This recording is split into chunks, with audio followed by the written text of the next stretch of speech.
stewards, ask the hard questions, especially to those in authority. All of us who are in leadership, ask us the hard questions. Demand for us better services. When you think we are not handling public affairs right, ask the questions.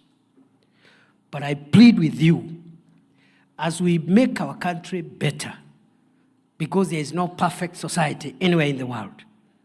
All countries have their own challenges. Some countries are dealing with unemployment, others are dealing with ethnicity, others are dealing with racism. So there is no perfect society in the world. So as you ask questions that are meant to help our country have a better governance system, a more accountable system, a corrupt-free society, a responsible leadership, ask those questions. But in the process, don't allow people to manipulate the national challenges to incite young people to destroy their own country. Because if you destroy the country, then it will defeat the purpose for which you are asking for better governance, because there will be no country to govern in the first place. I say that because recently I saw a bit of disquiet, and I said the issues that the youth of Kenya are raising about employment and equity and the need for us to fight ethnicity, the need for us to fight corruption, those are good questions.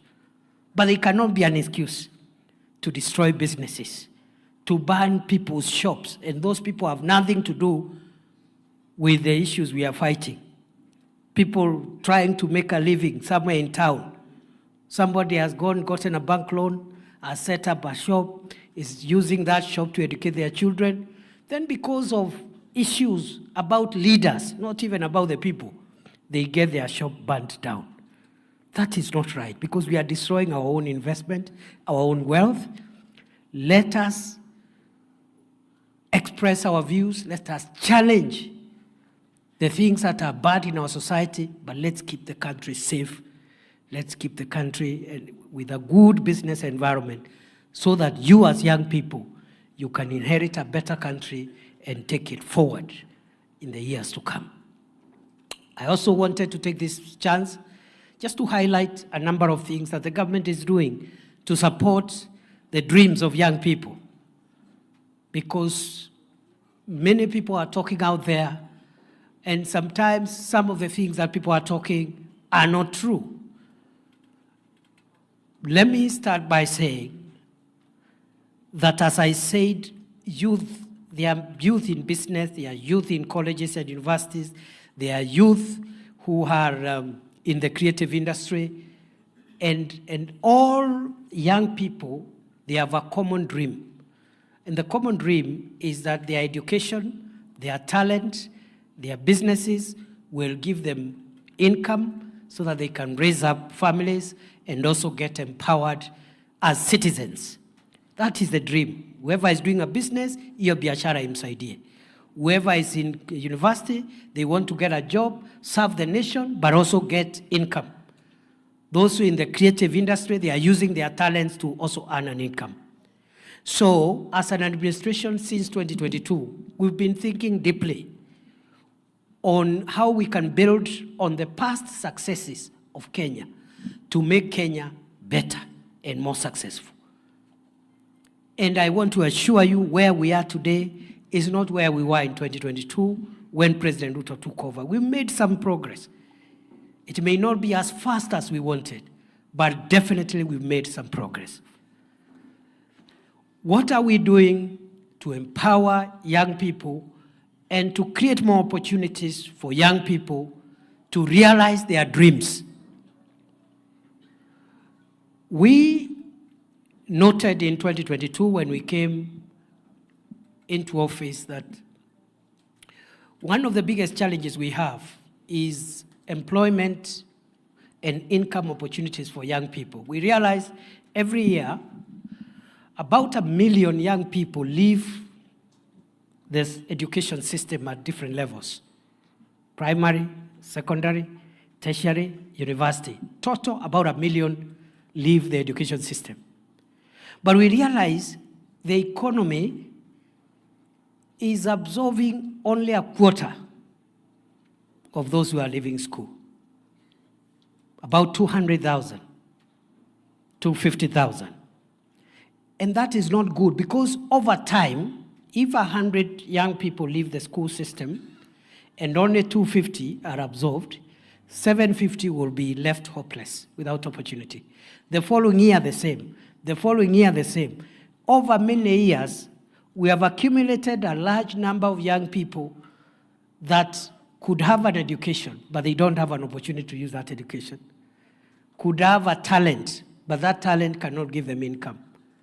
So they are there, they have talent, they have education, but they have no opportunity to make money and get an income. And that's not good for the country. And we have come with deliberate programs to reduce the number of unemployed, jobless, young people, so that we can tackle unemployment and lack of income opportunity head on. Remember, as I have said, this problem of unemployment has not started in 2022 when President Ruto took over. It is an accumulation of many years. And many political leaders have always been saying, we have a problem with unemployment in Kenya. We have a problem. There are no opportunities for young people in Kenya. But they don't come with a solution. Okay? While we all appreciate we have a challenge of creating adequate opportunities for young people, very few people, if at all, have sat down to reflect what are the pathways that can help us reduce the number of young people that do not have income opportunities. We realized, for example, in 2022, for the comrades in the university, the tertiary colleges, we realized we have a big number of university graduates who have no jobs. Many of them in the teaching profession, but others in other disciplines. So we came with an expanded employment program for those university graduates who have studied education or health sciences or other disciplines, so that we can expand the number of graduates we are absorbing every year. Because of time, and I have quite a bit of speech to give, let me just exemplify using those comrades who have studied education. We realized that there were about 300 plus thousand unemployed teachers. They are qualified to teach primary school, secondary school, they are unemployed. That is almost half of the number of teachers we have. In other words, we have about slightly over 300 teachers employed and another 300,000 unemployed. And every year that number is increasing. I'm just giving teaching as an example. And we realized every year the government of Kenya has been employing between 4,000 and 5,000 teachers a year. But those who are graduating are much more from our colleges. So we are increasing the number of unemployed teachers, and the opportunities we are giving them are quite small. You graduate 20,000 or 15,000, you absorb only 4,000. Over the years, the number has accumulated. So what did we do? We decided to expand the recruitment of teachers. Instead of employing 5,000 teachers every year or 4,000 teachers, we have employed in 3 years up to now 76,000 teachers. In December, in 3 years, by December, we'll add another 24,000. If you add what the government of President Ruto has employed in terms of teachers, and these are youths who have left university, they have started teaching. By December this year, we will have clocked 100,000 teachers. Since independence, between 1963 and 2022, the number of teachers in primary and secondary school employed by government was slightly over 300,000 teachers. For 60 years, Kenya had deployed 300,000 teachers. In 3 years, Kenya has employed 100,000 teachers. So the number of teachers by December, when we hit the 100,000, the number of teachers employed by this government in 3 years is almost a third. It's almost 30% of all the teachers ever employed over 60 years of Kenya's independence. That way, over time, we are reducing the number of unemployed young people in the teaching profession. I've just given teachers as an example, but we're also doing that for other disciplines. We are doing that for other disciplines. That is an example of a program that is deliberately tackling youth unemployment and reducing the number of qualified young people with no income, without jobs. So we are expanding the public sector to accommodate more graduates, not just for universities, but also for tertiary colleges. Allow me also, we realized also one of the reasons why many graduates from colleges and universities remain unemployed is because the courses they have studied are not aligned, they are not wired to fit into the demands of the market. You have a skill which is not required in the market. So we started by relooking at the curriculum so that for those who are your juniors in primary and secondary school, we'll prepare them for the market. When they come out of college, come out of school, they are job ready. That's why we brought in CBC.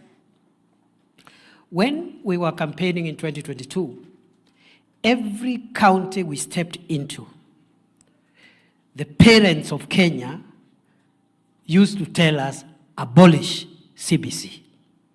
It is burdensome, it is confused, it is giving parents a lot of responsibilities. Did you hear that noise around CBC in 2022? Everywhere they were saying, abolish CBC. Today, you will not hear a single Kenyan saying, abolish CBC. Why? Why? On the first day President Ruto was sworn into office, he brought a presidential working party on education reforms, where he gathered professors and people in education policy, and even comrades were represented in that presidential working party, students, to work on many reforms on the curriculum, but also in the funding model for our institutions of higher learning.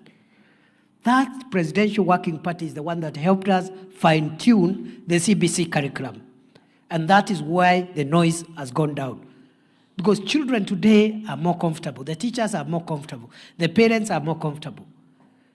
We stopped burdening students and pupils with a lot of cramming, with a lot of, just forcing so many things on a child's head. That's not necessary. And we found out that for you older people, and for us, we were pushed too much for no reason. That's why the CBC at the tender years is very soft on the children.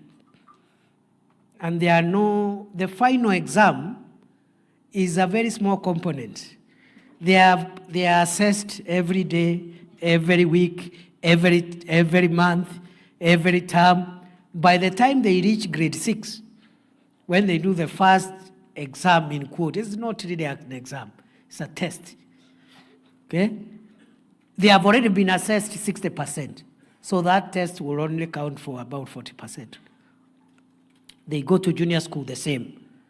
So it's a softer way so that children can grow, not just cramming science and cramming history and cramming the other subject, but they have adequate time so that in these 10 children in one class, maybe only about 5 are interested to go all the way to university to study to be engineers and lawyers and teachers. Some of them, because they have a bit of freedom and a softer curriculum, They are gifted to be sports people, to be musicians, and because of that curriculum now, we have said by the time the children leave junior school to senior school, and we are going to senior school in January 2026, the first class of senior school will be in January 2026. By that time, we'll have reduced the subjects, and the children will only concentrate on the subjects that relate to what they want to do in life, not to study everything. So we have a pathway called STEM for the children who wants to major in science, technology, engineering, and mathematics-related disciplines. Those ones will go to senior school and concentrate on STEM. Senior school, others will go there to study social sciences because we still need social scientists. As much as we need engineers and doctors, we also need social scientists. We need psychologists. We need sociologists to help us live better with other members of society and so forth. So some will study social sciences in senior school. Others will study STEM. Others will study the sports, arts, and creatives. Music, performing art, for the 3 years they are going to spend in senior school. So by the time someone goes to university, they are very clear what they want to do for those who want to go to university. So that curriculum shift is a legacy so far of President Ruto's government, fine-tuning the curriculum to make it more adaptable and flexible to allow young people to go into the future more prepared for the job market so that we reduce the number of unemployed, jobless, young people going into the future. And over time, the new curriculum will help us solve this issue because some of those who are talented in youth and sports, in sports and arts, will very early start concentrating on those talents, and I'll tell you shortly what else we are doing to support those kind of students so that we have a whole of society approach to education. So we are reforming the education system. We realize the teachers were not enough, we increased. We realize the classrooms are not enough, we have built 23,000 classrooms in primary and secondary schools. 15,000 of them have been built by the Ministry of Education, 8,000 of them have been built through CDF, which is a national government fund. So we have better facilities. We are now commencing equipping the schools that do not have laboratories, especially schools doing sciences, and they don't have labs. There are many schools in rural areas where pupils doing secondary exams, their first encounter with a microscope in a biology exam is on examination day. And that is very unfair to that pupil. The first time to see a Bunsen burner, or what is the other thing called? A pipette. There was something called a pipette. Those things, okay? They encounter them on KCSE day. While in other schools, they have been doing laboratory work in Form 1, Form 2, Form 3, Form 4. So we are bringing equity in education. But the tertiary institutions for colleges, the middle-level colleges, we are working on the curriculum there. We have brought in the modularization of the curriculum in tertiary institutions. Modularization means if you are a young person doing business and you want to study for a skill in a TVET, you don't have to close your business and go and study. You can go to a TVET, register for one module for 3 weeks, study, get examined for that module, go back, continue with your business. When you get time, you come and do another module. And over time, you, in an almost part-time way, you continue with your business, but you also get your qualification when you have accumulated enough modules. Instead of saying, if you want to be a mason or a carpenter, you must close your shop and go and study in a polytechnic or a TTI until you finish. We have also brought in something called recognition of prior learning. Many young people are gifted by God in certain technical skills. So even before they go to college, you've seen very young boys, very young girls, they can make something. And they have not gone to school. Wengine wanashikanisha wires hapo, wire alafu anakuambia, have you seen those things? Just using their heads, they can tengeneza namna hii. So there are people who can even be carpenters, but they have never been in any polytechnic. Is that true? Naweza tengeneza meza, lakini hajaenda polytechnic. So we have brought something called recognition of prior learning. If you are already a mechanic, but you have no qualifications, we just take you to the nearest TVET for 2 weeks. We bring the assessors to assess the level of your knowledge, the level of your skills. In 2-3 weeks, if we are certain that you are as good as any other mechanic, we give you the certificate. And many young people today in what we call juakali, many of them have not been to any college, but they know how to work welding, dirisha, they can do something hapo. So we can recognize that knowledge. You just go to the college, we get assessors from government, they assess the quality of your knowledge and certify you. It's called recognition of prior knowledge. We have also brought in something called dual training policy and many other things which I don't have time to explain in the tertiary level. That's why you have seen in 2022 when President Ruto was sworn in, the number of TVET students across Kenya was much smaller compared to the university students. Yet, economists will tell you, you are supposed to have more students at tertiary level than those in the university. It's supposed to be a pyramid. Ours was inverted. You had almost 1 million students in universities and only 297,000 in TVETs. That's not good for the economy because you need more people with technical hands-on skills and fewer people with higher level supervisory knowledge to assist. But you need plumbers. The country is run by plumbers, electricians, masons. They are the ones who do the practical things. But we had more university students, almost 1 million, than tertiary institution students, 297. Today, in 3 years, we have moved the enrollment of TVET students from 297,000 in September 2022 to 720,000 today. By December, we want that number to go to 1 million.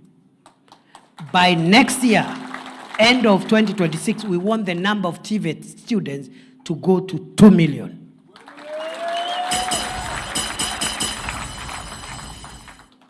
That is one way of empowering young people and making them job ready. The dual training policy, for example, makes you job ready because it combines theoretical study and practical study. You cannot graduate from a TVET unless you have been attached in a practical industry, a practical business, doing something related to your area of study. That way you become job ready by the time you graduate, and so forth and so on. So that's what we are doing at the university level. We are fine-tuning the funding model of the universities because in 2022, many universities were going bankrupt based on the model we were using to fund higher education. Today, the vice chancellors will tell you the funding model we are using is better, and many universities that were in debt are slowly stabilizing financially. We have also said, as much as there are issues around the means testing tool, we will refine the means testing tool going forward to make sure that students who cannot afford fees are not locked out of college because of the university funding model we are using. And you've seen already, the funding to higher education loans board has increased. Last year, we gave help 35 billion. This year, it is 41 billion. Comrades, power.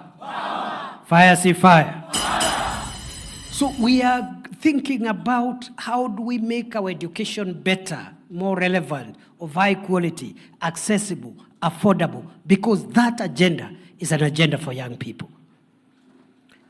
We, again, are very serious in terms of job creation. I've told you what we are doing to employ more people like teachers in the public sector. But there are certain interventions we are making in the private to make sure the private sector absorb more people, because government cannot employ everyone. And when you hear the president talking about macroeconomic stability, like lower interest rates, like a stable currency, like Kenya now has a very stable currency. When we came into office, the dollar was exchanging at 167 to the dollar. Today it's 128, 129 to the dollar. When we came into office in 2022, Kenya did not have any foreign exchange. The value of imports was too high compared to the value of our exports. Today, we have narrowed the gap between our exports and imports, and we have a very healthy, for those who are economists, there is something called a current account. We have a healthier current account because we are exporting more and importing less. One area where we were using a lot of foreign exchange to import, we were importing a lot of food. We were importing a lot of maize, a lot of wheat, a lot of rice, a lot of cooking oil. The government, in its agricultural transformation program, is reducing imports, encouraging our own production. For example, I can give the example of maize. 2022, we had produced 34 million bags. 2023, we produced 44 million bags, an additional of 10 million bags. In 2024, it rose again to 64 million bags. This year, we are expecting to harvest 75 million bags of maize. Already, we have reduced the number of maize imports by 70%. We are doing the same for rice. We are doing the same for cooking oil and edible oil. We are doing the same so that we save on foreign exchange, we reduce the imports, and we have a healthier current account, and we also have enough cash reserve ratio. Cash reserve ratio is enough foreign exchange. We now have actually more than doubled the amount of current exchange we have, the number of dollars at the central bank from $5.7 billion in 2022 to currently $11.2 billion. So we are doing that so that we reduce the amount of money we spend in importing, so that the economy can be stable, so that private sector can access credit. You've seen the interest rates have started coming back from commercial banks, so that private sector can have more credit and employ more people.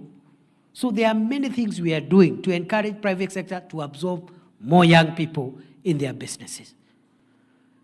But we are also saying that many young people are not looking for employment. Many young people are looking for income opportunity, either through business or through selling their talent. And that's why this curriculum is really a game changer. Because in this curriculum, we are saying those who want to be engineers and people to scientists and mathematicians, and you go to a STEM pathway, and then you become a scientist, you help us solve national problems. But those who want to study social sciences and humanities, you study humanities, you help us, we also help us to solve social problems. But those who also want to do sports and arts and creatives, specialize in them and make your money through creatives. This government, Kenya now is one of the 4 countries in Africa where Meta, the owners of Facebook, and the other social media platforms have agreed you can monetize your creative content and get paid based on your social media account. Fire, say fire. So we are making opportunities for young people. If you are in the creative space and you have a social media presence that can help you money, I have said in Kenya, in Africa, only 4 countries are in the category we are in, where Facebook, the owners of Facebook and other social media platforms, Meta, has agreed that you can monetize your social media account and get paid. And the president this month, actually at the end, the 3rd week, is going back to America to negotiate for greater monetization of social media content, and you're going to get a number of young people creating incomes and expanding the opportunities using the internet. What are we doing? We are also increasing the number of young people with skills, because we have many young people with skills, but they don't have opportunities to use those skills. Let me give one example, the affordable housing program. We are building 161,000 housing units across Kenya. The number of those units is increasing every day. We are also building 400 markets, fresh produce markets. In your own county of Embu, we are building 12 fresh produce markets. And they are in all the constituencies. We are also building hostels for comrades. We are building hostels in universities so that you can have affordable accommodation. You get a good accommodation, which you would have paid 6,000. Because of the standard, you would have paid 6,000.